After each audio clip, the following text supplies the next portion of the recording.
OMG! Maha Salvador may binulgar tungkol kay Maine Mendoza at Vic Soto.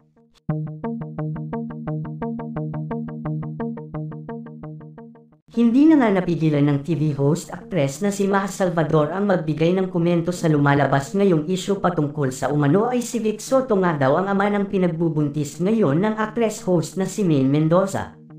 Matatandaan na naging laman ng balita si Maine Mendoza matapos nga na aminin nito na ilang buwan na silang hiwalay ng asawa niyang si Arjo Ataide. Matapos nga nang naging pag-amin ni Maine Mendoza sa hiwalayan nila ng kanyang asawa ay lumabas naman ang balita na nagdadalang tao nga ngayon ang aktres sa una nitong baby. Ngunit mariing itinanggi ni Arjo Ataide na siya ang ama ng pinagbubuntis na ito ni Maine Mendoza, bagay na ikinabigla ng fans ng mag-asawang Maine at Arjo. Matapos nito ay usap-usapan nga kung sino nga ba ang totoong ama ng pinagbubuntis na ito ni Maine Mendoza. Ikinagulat nga ng mga netizens ang biglaang paglantad ng ex-boyfriend ni Maine Mendoza na si Juancho Trevino, na ito umano ang ama ng dinadala ni Maine Mendoza. Ngunit marami ang question sa pag-amin na ito ng aktor dahil na din sa may asawa na nga daw ito.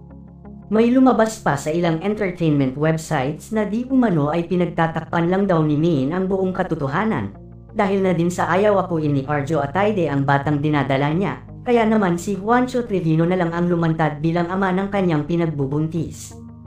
May lumabas pang blind item sa ilang pahayagan na di umano ay nabuntis si Maine Mendoza ng isang kilalang artista. Kaya naman nadadawit na nga ngayon ang pangalan ng co-host ni Maine Mendoza na si Vic Soto. Hindi nga lingid sa kaalaman ng karamihan na halos lahat ng naging co-host nitong single na babae sa Itbulaga noon pa man ay halos nagiging karelasyon nito at ang iba pa ay madalas na lihim sa publiko. Kaya naman haka-haka ng mga netizens na baka si Vic Soto nga daw ang tinutukoy sa blind item na nakabuntis kay Maine Mendoza. Malaking eskandalo nga daw ito pag nagkataon para kay Vic Soto kung talagang totoong siya nga ang ama ng pinagbubuntis na ito ni Maine Mendoza. Samantala maging ang actress co-host sa Itbulaga ni Maine na si Maha Salvador na ngayon nga ay kasalukuyang nakalib sa pag-host nito ay usap-usapang hindi na umano babalik pa sa Itbulaga pagkatapos nitong manganak.